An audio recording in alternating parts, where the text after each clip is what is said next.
One of our top stories this morning, Missoula's City Club hosted a debate yesterday between incumbent Mayor John Engen and his challenger Lisa Tripke at the Doubletree Hotel before a capacity audience of over 250. Moderator Sally Mock of NPR drew some grumbling from the audience for their first question as she asked which presidential candidate the two opponents voted for last November.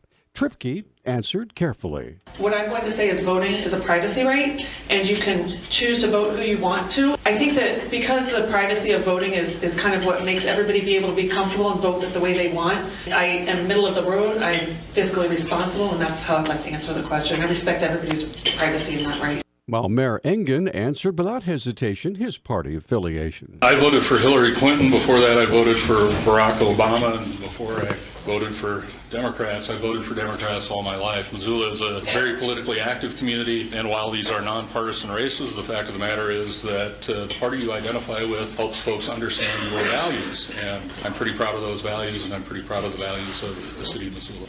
The question arose over whether certain decisions by the city should be brought before a vote of the people. First, Mayor Engen. We were elected to guide policy and make decisions and lead, and when those issues are self-evident to me, in the case of the acquisition of our water system, a fundamental community asset, the stuff of life, there wasn't much question to me whether or not we needed to take that to voters to consider. Tripke said the amount of debt the taxpayers would have to bear should be a barometer of a vote by the people. Regarding Mountain Water, I think we were told at one point the expenses for the attorney fees were going to be a reasonable amount, and then everything exponentially increased. And I think at that point, if it's a contentious decision, then probably that should have gone to the voters to see.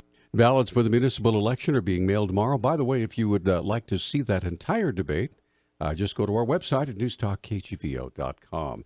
After last Friday's announcement that cost-sharing reductions were removed from the Affordable Care Act by President Trump's executive order, two of Montana's three health insurance marketplace providers were left out in the cold, not being allowed to revise their rates. Well, that changed yesterday, according to Dan Stusik, spokesman for State Insurance Commissioner Matt Rosendale. The Center for Medicare and Medicaid Services contacted the Montana Department of Insurance this morning and reversed its decision of last Friday that would have prevented Montana health insurers from refiling their rates to adjust for President Trump's decision to withhold CSR payments.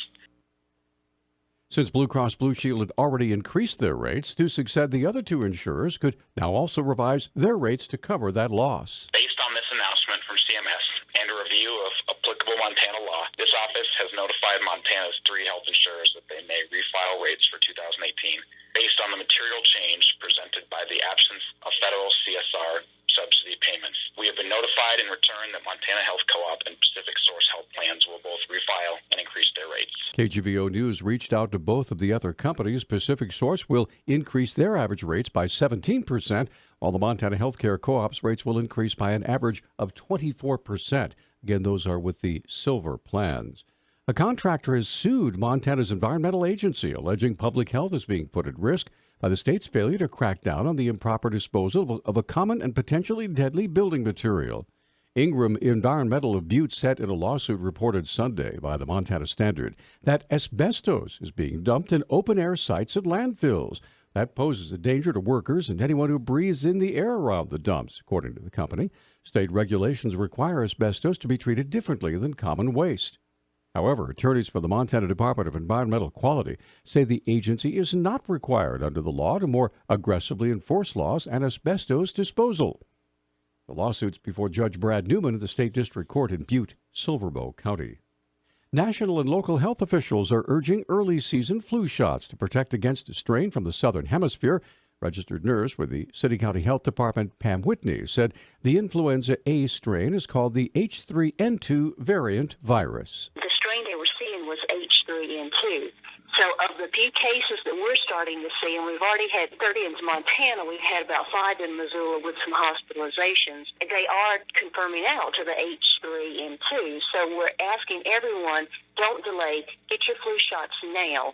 Whitney said she favors a strategy called cocooning when it comes to immunizations. There are individuals who are, for instance, the babies who are too young to get their flu shots. They're elderly people. They're people who are allergic to some of the components of the flu vaccine. So it's so important for us to who can get the flu vaccine to do so. That way we're protecting those who can't. Whitney said the flu vaccine currently available will cover the H3N2 as well as other influenza strains. There's an abundant supply of the vaccine at places like Costco, Walmart, Walgreens, and many other places, as well as your local health care provider.